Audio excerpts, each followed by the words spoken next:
अगर आपके पास 1 करोड़ रुपया हो, उस पर टर्म्स एंड कंडीशंस बिठाई गई हैं कि आपको वो 1 करोड़ रुपया 24 घंटे के अंदर अंदर खर्च करना है, तो आप कैसे करोगे? ये मार्केट जितनी जल्दी कॉन्फिडेंस देता है, वो शायद कुछ और देता नहीं है। 4 दिन के बाद तो उसे लगता है हर्षद मेहता या बड़े बड़े जितने स्टॉक ब्रोकर्स हैं वो यही है। जो स्टॉक आज से 25 साल पहले 100 रुपये का था, आज वो 10,000 रुपये का है। 5 साल का डेटा निकालेंगे तो उसमें से 75%, 76% SIPs बंद हो गई।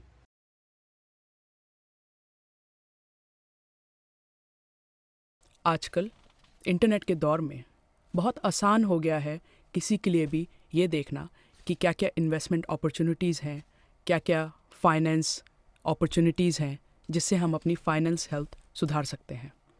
लेकिन इसकी वजह से स्कैम्स भी बहुत ज़्यादा बढ़ गए हैं। एक इंसान जो कि बिगनर है, जिसको इन्वेस्टमेंट के बारे में कुछ नहीं पता, वो अपनी फाइनेंस जर्नी कैसे स्टार्ट करे, इसको हमने आज के एपिसोड में और एक्सप्लोर करने की कोशिश की है। इस एपिसोड के लिए हम पहुँचे आगरा, जहाँ मिले हमें हमारे आज के गेस्ट अमित अग्रवाल जी। अमित 1999 से फाइनेंस में काम कर रहे हैं। इनकी company Deepansh shares and investment में ये पर्सनल फाइनेंस इन्वेस्टमेंट पोर्टफोलियो में काम करते हैं।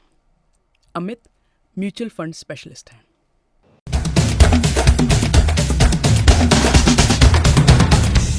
नमस्ते अमित जी, नमस्ते। कैसे हैं आप? मैं बहुत अच्छे, और आप कैसे हैं? एकदम बढ़िया। ग्रेट। आज आपके साथ दोबारा शूट करने का मौका मिल रहा है और थैंक यू कि आप द संडे मंडे शो को अपना टाइम दे रहे हो आज। नहीं, बस वो तो देना ही था। तो आज हमने डिसाइड किया है कि कुछ फ़न बातें करेंगे। थोड़ी बहुत फाइनेंस की बातें करेंगे हम, लेकिन फ़न बातें ज़्यादा करेंगे। तो अभी हम जून 2025 में हैं, तो कैसा चल रहा है मार्केट? मार्केट हमेशा ऐसे ही चलेगा, फंड्स के साथ zig zag zig zag zig zag.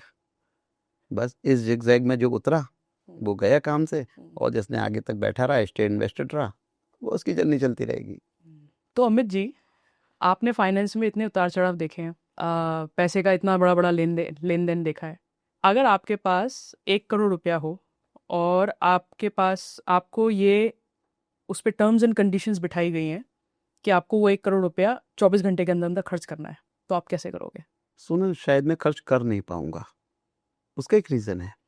मैं जब खर्च करने जाऊंगा, क्योंकि यहाँ पे बात इन्वेस्टमेंट की या किसी और चीज़ की नहीं है, क्योंकि कमोडिटी खरीदना और खर्च करना दो अलग अलग बात है। ये तो अगर मैं एक घड़ी लेने जाऊंगा तो 2 करोड़ रुपए की घड़ी आ जाएगी, बिल्कुल। है ना। तो बात खर्च करने की हो रही है। तो अगर मैं महंगे से महंगे होटल में भी जाऊंगा ना, 20 लाख 25 लाख 30 लाख रुपए का उसका किराया भी दूंगा, और खाना भी 5 लाख रुपए का एक दिन में, 10 लाख रुपए का एक दिन में खा लूंगा, तो भी 50 लाख रुपए खर्च नहीं होंगे। 1 करोड़ रुपया खर्च करना इंडियन इकोनॉमी के हिसाब say that is very big thing. 1 crore रुपये नहीं खर्च हो पाएगा, और कम से कम मैं तो नहीं कर पाऊंगा, पहली चीज़, अगर आपके सवाल का जवाब दूं तो। दूसरी बात, बाई चांस मुझ पे 1 करोड़ रुपये आ गया तो खर्च करने वाला तो मैं नहीं हूँ। मैं तो उसे इन्वेस्ट करूंगा और अपने लाइफ सेविंग के हिसाब से उसको देखूंगा आगे। कहाँ इन्वेस्ट करोगे? Obviously mutual fund. तो म्यूचुअल फंड, देखिए बात बड़ी हंसी की है, लेकिन अगर देखा जाए तो इंडियन इकोनॉमी के हिसाब से mutual fund is the best instrument to invest in such kind of. तो कुल मिलाकर अगर आप देखोगे तो म्यूचुअल फंड एक ऐसा इंस्ट्रूमेंट है जहाँ पे आपकी वेल्थ वास्तव में क्रिएट होती है। ये बात तो मैंने भी सुनी है कि म्यूचुअल फंड, अगर आपको वेल्थ बनानी है, mutual fund is the way. Yes. इतने साल स्टॉक मार्केट में काम करते करते आपको हर तरीके के लोग मिलते हैं, 10 तरीके के लोगों से बात होती है आपकी दिन में। आपने सबसे अजीब चीज़ स्टॉक मार्केट के बारे में क्या सुनी है आज तक? ये इंडियन स्टॉक मार्केट है ना, मैं इंडिया की बात इसलिए हाँ, मतलब इंडिया में रहता हाँ, हूँ, इंडिया की बात करूंगा। बिल्कुल। इंडियन स्टॉक मार्केट में ना, ये हर दिन, हर गिरावट का जो दिन होता है एक नया सबक लेके आता है, और हर बार एक नई अजीब ही गिरावट का एक सीन होता है। और हर बार हर इन्वेस्टर, मैं आम इन्वेस्टर की बात कर रहा हूँ, हर बार आम निवेशक यही सोचता है कि मैं इस गलती से सबक लूंगा और आगे इस गलती को नहीं दोहराऊंगा। वो सबक सीख भी लेता है, लेकिन जब अगली बार जब मार्केट गिरता है तो एक नए रीजन के साथ गिरता है, तो उसने जो अब तक पढ़ा था वो सारा फिर फेलियर हो गया। तो हमेशा यही मुझे लगता है कि सबसे बड़ी अजीब बात है। लेकिन किसी ने आपको कोई ऐसी बात बोली हो जो आपको लगा हो ये मुझे लगता है कि आज तक की सबसे अटपटी बात मैंने सुनी है? ए- ऐसा तो इक्विटी मार्केट में, जैसे अगर मैं बात करूं सबसे अटपटी बात में, एक किस्सा सुनाता हूं आपको। जी। जब हमारा स्टॉक ब्रोकिंग का जी। बिजनेस था, जी। लोग आते थे, अपना डीमैट अकाउंट खुलवाते थे और 4 दिन तक तो मुझसे सलाह लेते थे कि भाई ये मैं स्टॉक कौन सा खरीदूं, कौन सा बेचूं, कब खरीदना है, कब बेचना है। और जैसी 4 दिन की जर्नी उनकी पूरी होती थी ना, उसके बाद वो टेबल ठोक के कहता, अमित भैया तुम भी यही हो, मैं भी यही, देखना ये स्टॉक ऐसा हो जाएगा, वैसा हो जाएगा। यही इसकी सबसे बड़ी खासियत है, चाहे इसे अजीब बात कहें या खासियत कहें, लेकिन एक्चुअली यही है। ये मार्केट जितनी जल्दी कॉन्फिडेंस देता है, जितनी जल्दी कॉन्फिडेंस देता है, वो शायद कुछ और देता नहीं है। 4 दिन के बाद तो उसे लगता है हर्षद मेहता या बड़े बड़े जितने स्टॉक ब्रोकर्स हैं वो यही है। और यही एक रीज़न है, स्टॉक मार्केट देखिए कभी ख़राब नहीं होता। अगर वास्तव में ख़राब होता तो जो जितने भी इंस्टीट्यूशंस हैं, जी। चाहे वो डोमेस्टिक चाहे वो इंटरनेशनल, तो वो पैसा नहीं बना रहे होते। म्यूचुअल फंड भी कोई ऐसा तो है नहीं कि कोई विदेश से पढ़ के कोई व्यक्ति आया है, उसके सींग लगे हुए हैं तो पैसा बना रहा है, ऐसा नहीं है। वो भी हमारी और आपकी तरह नॉर्मल इंसान है। तो दोनों में फ़र्क क्या है? फ़र्क सिर्फ एक है, जी। उनके पास पेशेंस है, उनके पास इमोशंस नहीं है। अगर उनको स्टॉक बेचना होगा, वो खटाक से डिसीजन लेके बेच देंगे। वो नहीं सोचने वाले हैं कि किसका पैसा है, किस रूप में आया, कैसे आया। वो उन्हें अगर खरीदना है तो खरीदना है, बेचना है तो बेचना है। इमोशनलेस काम होता है। यही एक रीज़न है कि वो पैसा बना पाते हैं। आम निवेशक के साथ प्रॉब्लम है। सबसे बड़ी प्रॉब्लम तो यही कि उसे शॉर्ट टर्म में और लॉन्ग टर्म का पैसा चाहिए। सबसे पहली चीज़, 1 का 10। 1 का 10 नहीं हो पाएगा, वो नहीं हो पाएगा। पैसा बनता है इसी मार्केट से बनता है, बहुत सारे लोगों ने पैसा बनाया। आप पेशेंस रखिए, स्टॉक को आइडेंटिफाई करिए, अपने नॉलेज को एनहेंस करिए, एनालिसिस करिए, पैसा क्यों नहीं बनेगा।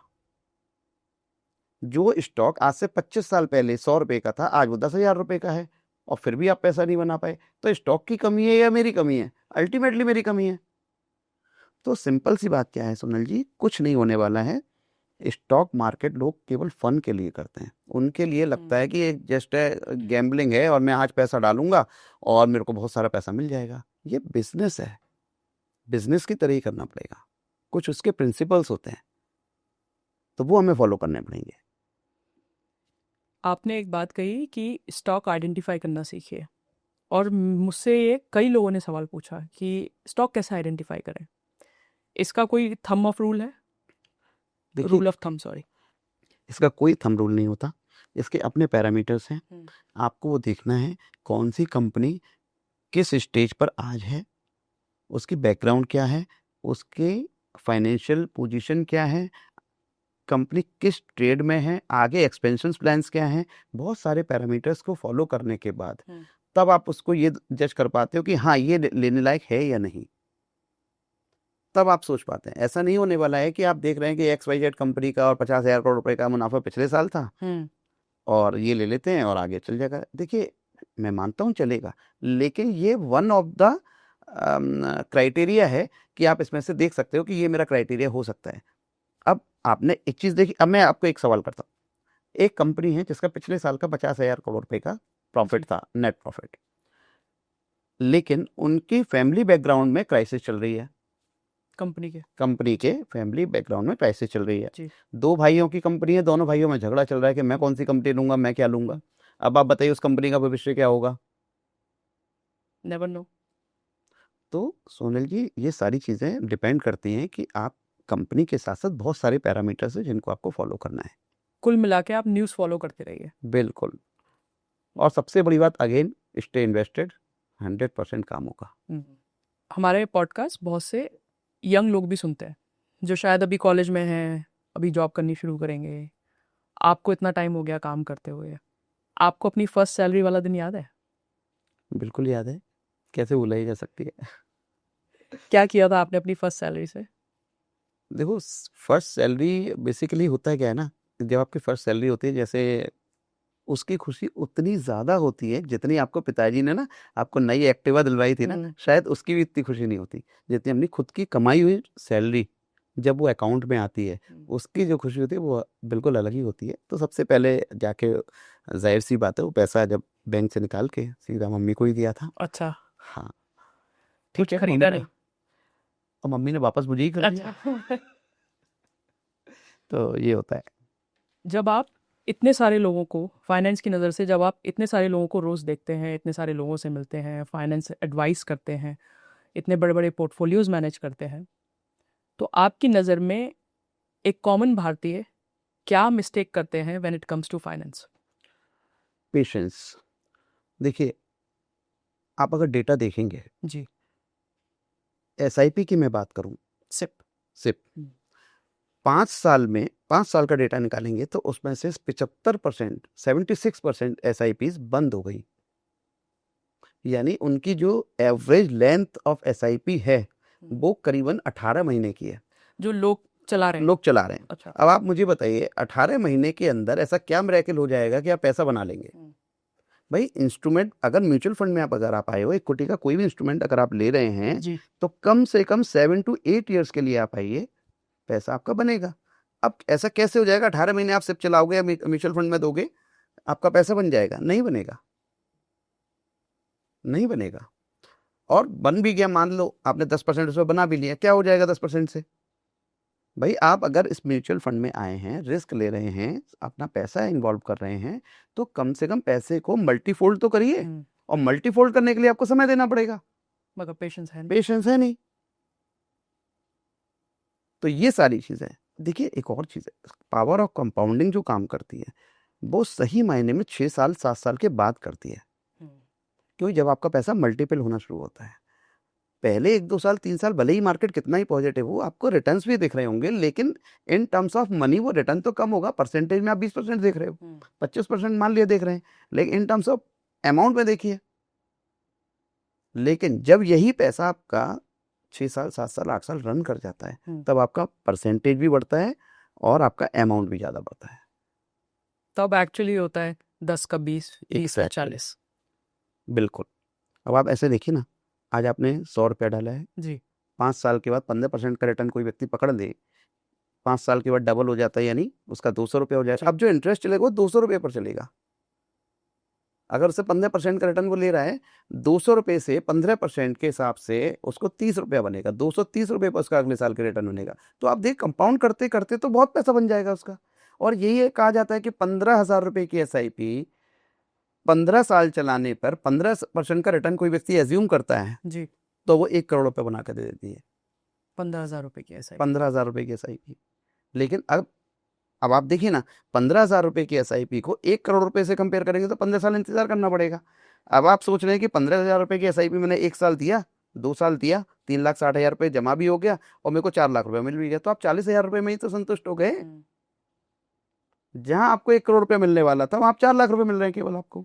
और वो 1 करोड़ रुपया अगर हम 15 साल का आपका इन्फ्लेशन रेट भी अकाउंट इन कर ले तो भी काफ़ी बैठता है वो 1 करोड़ रुपया भी, क्योंकि इन्फ्लेमेशन तो भाई 6%, ज़्यादा 7% मान लीजिए आप। अगर आज के सिनेरियो में बात करूं तो इन्फ्लेशन हमारा 4% से भी नीचे है, लेकिन ऑन एन एवरेज में 5% भी मान लो तो भी 10% का तो आप रिटर्न बना ही रहे हैं। रिटर्न माइनस इन्फ्लेशन जो आपका एक्चुअल रिटर्न आएगा, तो वो भी 10% का रिटर्न बहुत होता है। डबल टू द बैंक हो गया ऑलमोस्ट। हमारे इंडियन सिस्टम में बहुत सारे टैक्सेस हैं। अगर आपको एक दिन की पावर मिल जाए कि आप कोई भी एक टैक्स हटा सकते हो तो कौन सा टैक्स हटाओगे? Income tax. मुझे इसका जवाब क्यों पता था। ऐसा है, जब इनकम के बाद जब टैक्स देना पड़ता है ना सबसे ज़्यादा दर्द होता है ये। लेकिन सही बात तो ये है कि इनकम टैक्स का रेट लोगों का कहना है कि इंडिया के अंदर बहुत ज़्यादा है, लेकिन अगर आप दूसरी कंट्रीज़ में देखेंगे, मैं नाम नहीं लूँगा, अगर दूसरी कंट्रीज़ में देखेंगे तो हमसे कहीं ज़्यादा है, कहीं ज़्यादा है। हम तो देखे आए हैं, हमें तो पता है। तो बस ये वाली चीज़ें हैं। बाकी अगर मेरे को टैक्स हटाना पड़ा तो वाकई मैं चाहूँगा कि इनकम टैक्स हट जाए। कम से कम लोगों को ये पता होना चाहिए मैं जितना कमा रहा हूँ वो मेरे पास अपना है। अब दूसरे रूप में, चाहे वो ट्रांजैक्शन टैक्स के रूप में ले लो, जीएसटी आपने लगाया, किसी और रूप में ले लो, कम से कम उन सब के बाद जो मेरे अकाउंट में पैसा आया है उस पर तो मुझे ना देना पड़े। ये मेरी पर्सनल ओपिनियन है। तो ठीक है, गवर्नमेंट अपने हिसाब से सोचती है, उसको भी अपने खर्चे पूरे करने हैं, उसकी भी अपनी ज़रूरतें हैं। तो लेकिन जो मेरी ओपिनियन थी वो यही है। अगर आपसे कोई पूछे कि आप 16 साल के अमित को क्या फाइनेंशियल एडवाइस देंगे? देखिए, सबसे पहली चीज़ मैं उसे बताऊँगा खर्चे क्या हैं और आज खर्चे क्या हैं, 10 साल बाद क्या होंगे, 20 साल बाद क्या होंगे और कैसे मैनेज करना है। और उसको मैनेज करने के लिए आज से मुझे शुरुआत करनी पड़ेगी। और शुरुआत के लिए मैं उसको कहूँगा, भले ही तुम 10 रुपए जो भी उसकी पॉकेट मनी है, आप आज तो 100 रुपए की भी एसआईपी होती है, अब 100 रुपए की एसआईपी लानी है। देखिए, अगेन जब किसी का पैसा डायरेक्टली इन्वॉल्व होता है, अब वो चाहे 16 साल का बच्चा हो या 20 साल का या 50 साल का, तो उसका थॉट प्रोसेस अलग होता है। जैसे मैं एक एग्जांपल कोट करता हूँ, मेरा बेटा है, जी। वो इनकम टैक्स का आई समझना नहीं चाहता, पैन कार्ड का पी समझना नहीं चाहता और म्यूचुअल फंड का एम समझना नहीं चाहता। लेकिन जैसे ही मैंने उसकी एसआईपी शुरू की, उसी की अपनी पॉकेट मनी से आज वो इतना तो समझ लेता है कि कोई इसको बेवकूफ़ बना के नहीं जाएगा। देखिए, सबसे बड़ी बात यही है कि हमें उसे बताना पड़ेगा फाइनेंशियल है क्या। ये हमारे किसी कॉलेज में नहीं सिखाई जाती, किसी इंस्टीट्यूशन में नहीं सिखाई जाती यहाँ पे। और सबसे बड़ा जो इंडिया के अंदर ये दिक्कतें हो रही हैं, वो एजुकेशन सिस्टम के साथ साथ ना फाइनेंस की एजुकेशन नहीं होना भी है। इतने बड़े बड़े स्कैम्स हो गए या चिट फंड कंपनीज हो गई या जो भी आप समझें, तो because of lack of knowledge ये बड़ी प्रॉब्लम है। तो मैं यही कहूँगा, 16 साल के अमित को भी आपको फाइनेंस की उतनी ही नॉलेज देनी पड़ेगी जितना एक किसी एडल्ट को या मेजर व्यक्ति को दे रहे हैं। आपने अभी फाइनेंस स्कैम्स की बात करी, चिट फंड कंपनीज की बात करी। कोई ऐसा स्कैम किसी भी एरिया में आपके जहन में आता है कि यार इसने वाकई दुनिया बदल दी, इस स्कैम ने वाकई लोगों की आंखें खोल दी या दुनिया बदल दी? देखिए, अगर मैं आज से 15 साल पहले, 10 साल पहले, 12 साल पहले जाता हूँ, जी। तमाम कंपनियाँ ऐसी थी, बहुत सारी कंपनियाँ ऐसी थी जिन्होंने बड़े-बड़े स्कैम्स किए, लोगों को ठगा, 15% और 20% का लालच दे के 3 साल में एफडी डबल और 5 साल में एफडी डबल बहुत सारे लोगों ने किया। जिन लोगों ने सबक लिया कि नहीं, ऐसी कोई मिरेकल नहीं होता, तो आज वो खुश हैं। जिन लोग आज भी नहीं सीख पाए, आज भी परेशान हैं। तो सिंपल सी बात ये है। और जहाँ तक सवाल है रेगुलेशंस का, गवर्नमेंट ने बहुत काम किया है इसके ऊपर, बहुत काम किया है। अगर मैं एक फाइनेंस का बंदा होकर ये बात कहूँ कि आज की तारीख में जी। स्कैम होना, ठीक है, आज उस लेवल का, बड़ा लेवल के लोग भी आज के स्कैमर्स होंगे, लेकिन बड़ा कठिन है क्योंकि आज बहुत सारी चीज़ें रेगुलेटेड हो गई हैं। द सनी मंडे शो का ये एपिसोड देखने के लिए आपका बहुत बहुत धन्यवाद। अभी इस एपिसोड के और भी पार्ट्स बाकी हैं, तो बने रहिए हमारे साथ।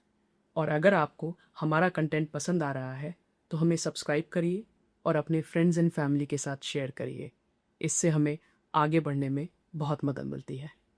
Thank you for your love.